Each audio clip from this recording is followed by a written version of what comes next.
An American politician, a Republican, went to Taiwan promising them, we gave weapons to Saudi Arabia and Saudi Arabia is killing people in Yemen. What else are you supposed to do with weapons? Suddenly you find that Russia has invaded Ukraine, the geopolitical tables have turned, and now suddenly America is singing a different tune. Jai Hind friends, I'm Major Gaurav Arya and you're watching the Chanakya Dialogues English. Like this video, subscribe to our channel and don't forget to press the bell icon. America has suddenly been promising weapons to all and sundry. It has suddenly started making new friends because America today realizes that people will get weapons. You see, just because you feel moral outrage or selective moral outrage on certain issues and not on others, it's not going to stop any country from getting weapons. Case in point here, ladies and gentlemen, is Saudi Arabia. A few years back, America put a ban on offensive weapons. I don't know what is meant by offensive weapons, but this is what the media is saying. All weapons are offensive in nature. So they put a ban on quote-unquote offensive weapons or the sale thereof to the Kingdom of Saudi Arabia because they felt that Saudi led an alliance which killed a lot of people in Yemen. And this was a multinational alliance and they bombed Yemen and they killed the Houthis. And America said, not done, and we are shutting down arms supply to you and we are not going to supply weapons to you. Very recently, as recent as yesterday, an American politician, a Republican, went to Taiwan promising them the earth and the moon. And he said, sure, yes, we'll give you Stinger missiles, anything that can help you counter China. And then immediately comes this news that America says, okay, Saudi Arabia, we will give you weapons. Now, nobody's protesting. Nobody's protesting and people are saying, okay, if Saudi Arabia gets weapons, how does it matter? Personally, let me tell you what my views are. I'm a very big admirer of Crown Prince Mohammed bin Salman. I'm a very big admirer, and what that man is doing for Saudi Arabia is, I don't think any other leader of Saudi Arabia would have done this much for this country than Prince Mohammed bin Salman. This man is absolutely outstanding. But all countries, have a bit of grey. My problem is this, that Saudi felt there was a danger from the Houthis, and sure, they went ahead and bombed the Houthis. Friends, I don't have any opinion on that. Saudi Arabia is free to bomb anybody that they wish to bomb. Not my concern. Right? But let me also tell you that more than 300,000 people died in Yemen. 300,000 people. 300,000 people die in Yemen. And America says, we are happy to give you weapons. And sure, why not? Saudi has the money, America has the weapons. Go. Sell whatever you want and it's absolutely okay with me. I'm not making a moral judgment here. But the number of people who died in Yemen, 10% of those died in Gaza. And that too after a terror strike. Just 10% of those numbers died in Gaza, and everybody, there is this sense of uproar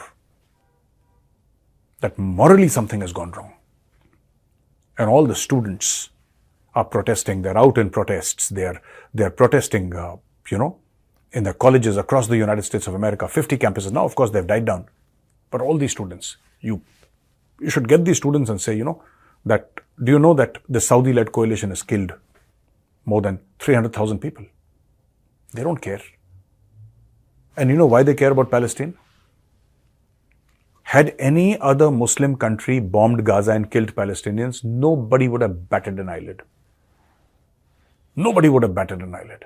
Because I'm giving you an example right there in front of you. Muslim kills Muslim, it's absolutely okay. The problem is when Jews are involved. Therein where the problem starts. Now, President Joe Biden suspended arms sales to Saudi Arabia 3 years ago after he entered the White House over concerns about civilian casualties in Yemen from American-made weapons. So the concern here was that American-made weapons were killing people. What are American-made weapons supposed to do? If it's a cannon, it's a cannon. It's not a Pepsi dispenser.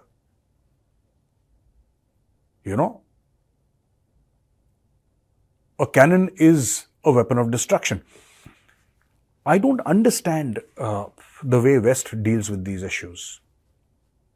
We gave weapons to Saudi Arabia and Saudi Arabia is killing people in Yemen. What else are you supposed to do with weapons? And why do you act so surprised? There are mass shootings almost every week, every second week in the US. Every second week in the US, there are mass shootings. People are getting shot inside shopping malls and schools and colleges, universities, libraries. They're getting shot in markets. They're taking a stroll in the garden. Somebody comes with an AR and guns down 5-10 people. This is so common in America. And then the Americans say, don't blame the guns. The guns are not responsible. The Second Amendment, fine, the Second Amendment. I'm not denying the Second Amendment. All I'm saying is that a gun will kill. You take money from Saudi Arabia, you give Saudi Arabia weapons. And then you say, okay, don't kill that, but you can kill that. Who in God's name are you to make a moral judgment? Now, Biden came to office promising to make Saudi Arabia a pariah because of his concerns about human rights in the kingdom, notably after the brutal 2018 murder of veteran journalist Jamal Khashoggi by Saudi agents. Now, Biden wanted to make Saudi Arabia a pariah state because of Jamal Khashoggi, not because of the 300,000 people killed in Yemen. Okay, he used this word pariah specifically because he wanted to drive home a message that killing a journalist Jamal Khashoggi, so one journalist is equal to 300,000 people. Not even equal to 300,000 people because, while you might have banned weapons sale to Saudi Arabia, that's okay. US keeps on doing that, switch on, switch off. But here, they're talking about making Saudi Arabia, one of their closest allies in the world, a pariah state because somebody killed Jamal Khashoggi. And now what happened? This is exactly what I'm saying. This is what is wrong with America. Has Jamal Khashoggi come alive? Has he suddenly appeared out of nowhere at the 9 o'clock news studios and said that, hey, here I am. Happy to be back. Are those 300,000 people who were killed in Yemen suddenly come alive, all of them? Their houses rebuilt as if by magic?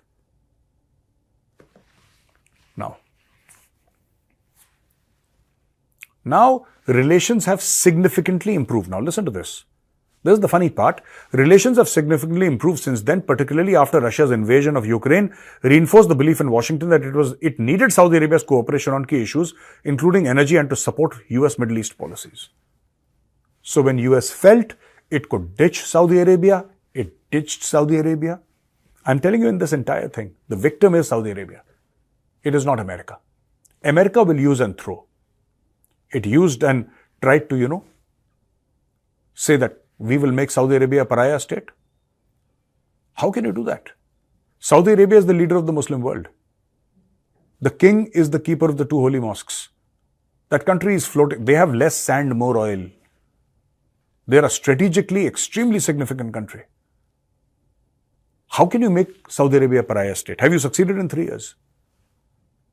And now suddenly you find that Russia has invaded Ukraine, the geopolitical tables have turned, and now suddenly America is singing a different tune. This is the kind of hypocrisy that I'm against. If you want to attack people, and if that is your national policy, do it. At least Putin is very clear.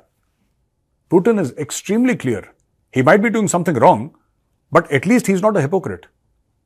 Joe Biden comes across as a hypocrite because he wants to make Saudi Arabia a pariah state, but then after 3 years, he takes a U-turn and he says that, no, maybe we need Saudi Arabia. Also the fact, I think what is actually troubling America is the fact that the Saudi Arabs are getting very, very close to the Chinese. And this is not something that America can afford. Those days are long gone when America would throw a fit and the world would say, hey, the Americans are upset, let's do something about it. Crown Prince Mohammed bin Salman did not come begging to Washington, please don't be angry with me. He didn't care. Nobody cares. They might have had some sort of a diplomatic dialogue amongst themselves, but nobody from the ruling family of Saudi Arabia, least of all, Crown Prince Mohammed bin Salman, nobody said that they have come to Washington to beg the Americans. Nobody begged the Americans. So those days of a unipolar world where America will dictate, those days are over, and I think the Americans are beginning to realize this. Senior US officials announced that Washington and Riyadh are close to finalizing bilateral deals, including a defense pact and cooperation on Saudi Arabia's civilian nuclear program. Now, negotiators have been discussing US sales of F-35 fighter jets and other weapons to Saudis as part of the deal.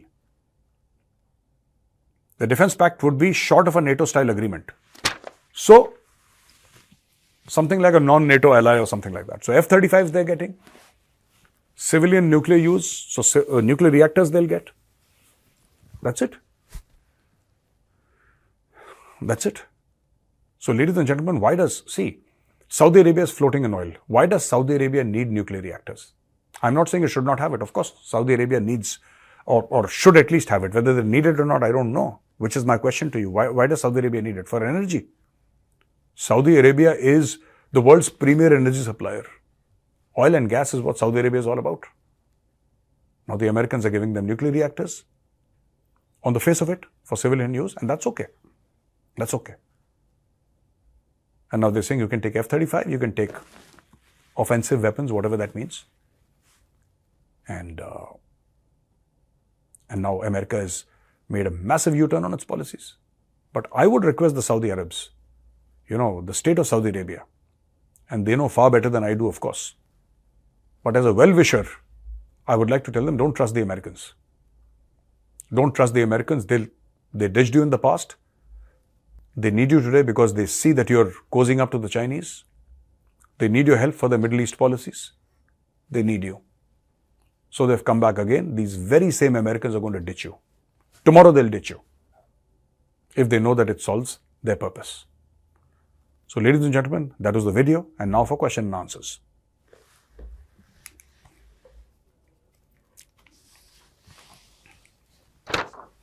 The first question is, Ayush, why do these college students in the US selectively outrage on this Palestinian issue? I bet they don't even know who Uyghur Muslims are and how China has forced almost 1 million of them in concentration camps and their mosques frequently destroyed and turned to urinals.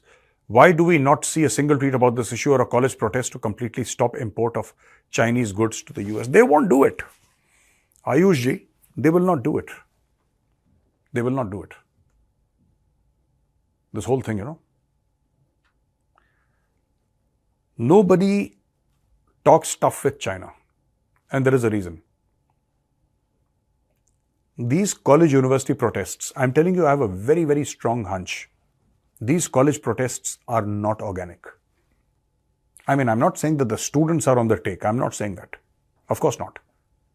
But the people who are organizing these protests or who have organized these protests, I don't believe that these protests are organic. These protests have been funded. Airtime has been given. Television cameras have been, of course, where there is chaos, there will be television cameras. But I do not believe that they are organic protests. And this is hypocrisy.